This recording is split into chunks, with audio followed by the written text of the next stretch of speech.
বন্ধুরা আজকে মিশো থেকে কি পার্সেল এসেছে তোমাদের সাথে সেটাই শেয়ার করি। আর এটা প্যাকেজিংটাও খুব সুন্দর করেই করেছে। তো চলো দেখতে থাকো ভিডিওটি, আশা করি ভিডিওটি ভালো লাগবে। গুড মর্নিং, সুপ্রভাত। তো আমার নতুন আরও একটি ভিডিওতে তোমাদের সকলকে জানাই অনেক অনেক ওয়েলকাম। তো আমি একটি মিষ্টি সকাল দিয়েই আমার ভিডিওটি শুরু করলাম। তো চলো দেখতে থাকো ভিডিওটি। তো সকাল সকাল ঘুম থেকে উঠে ব্রাশ করে চলে এসেছি হচ্ছে রান্নাঘরে। তো রান্নাঘরে এসেছিলাম চা করতে। তো দেখলাম তোমার দাদাভাই চাটা আজকে করছে। তো চলো তোমাদের সঙ্গে সেটাও শেয়ার করি।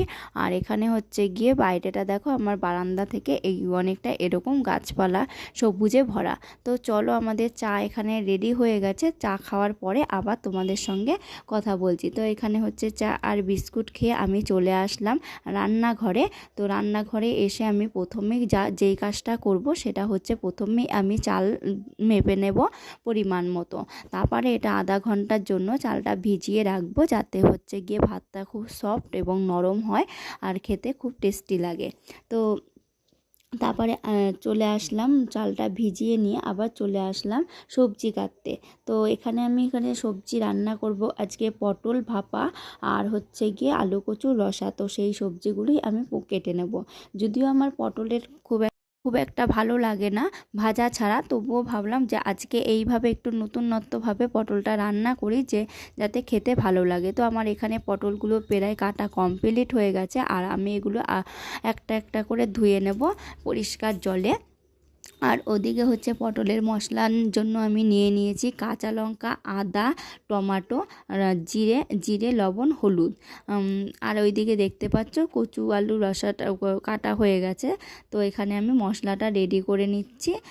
আর তারপরে পটল আর হচ্ছে হলুদ দিয়ে ভালো করে মাখিয়ে ভেজে নেব। আমাদের সঙ্গে কথা বলতে বলতে আমার ওইদিকে পটলটা মাখানো, লবণ হলুদ মাখানো হয়ে গেছে। আর আমি কড়াইটা এখানটায় বসিয়ে দিয়ে পটলগুলো ভালো করে ভেজে নেব। যাই হোক, এদিকে পটলটা ভাজা হতে থাকুক। আর আমি হচ্ছে অনেক দিন ধরেই তোমাদের ভিডিও শেয়ার করতে পারছি না। তো অনেক দিন পরেই ভিডিওটি করে রেখেছিলাম, কিন্তু শেয়ার করতে পারিনি। তাই অনেকটাই লেট হয়ে গেল ভিডিওটি শেয়ার করতে, যেহেতু অনেকটাই সমস্যা হয়ে গেছিলো বাড়িতে। তো সুখ দুঃখ নিয়ে মানুষের জীবন। তো তার জন্য হচ্ছে কি আমরা অনেক কিছুই অনেক সময় করতে পারি না, ইচ্ছা না থাকলেও।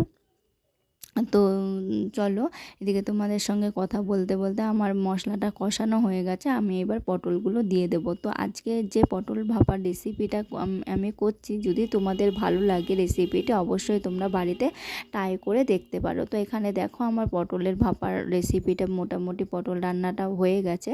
তারপরে আমি চলে যাব ঘর মুছতে। তো চলো এখানে ঘর মুছে স্নান করে আবার তোমাদের সঙ্গে কথা বলছি। ঘর মুছে চলে যাব স্নান করতে। স্নান করে মিশোর থেকে যে প্রোডাক্টগুলো আমার নেওয়া হয়েছে সেগুলো তোমাদের সঙ্গে একটু শেয়ার করলাম। তো চলো দেখতে থাকো। আমি এটা নিয়েছি, একটা হচ্ছে গিয়ে তোমার হচ্ছে সেলফি স্টিক, আর যাতে আমি একটু ভিডিওটা ভালো করে করতে পারি। আর অনেক দিন পরে যেহেতু আমি তোমাদের সঙ্গে ভিডিওটা শেয়ার করছি, তাই তোমরা কিন্তু অবশ্যই আমাকে সাপোর্ট করো, দেখো, তাহলে আমার খুব ভালো লাগবে। আর এইটাও অনেক দিন আগে নিয়েছিলাম, একটা হচ্ছে গিয়ে হার নিয়েছিলাম। তো সেটা দেখো, দেখতে থাকো ভিডিওটি। অবশ্যই তোমাদের ভিডিওটি ভালো লাগবে। যদি আমার ভিডিও ভালো লাগে অবশ্যই আমার চ্যানেলটি সাবস্ক্রাইব করে আমার পাশে থাকতে পারো।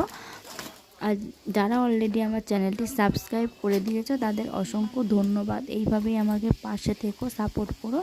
তাহলে আজকের জন্য ভিডিওটি এখানেই শেষ করলাম। দেখা হবে অন্য কোনো ভিডিওতে। ততক্ষণের জন্য তোমরা সুস্থ থেকো, ভালো থেকো, টাটা।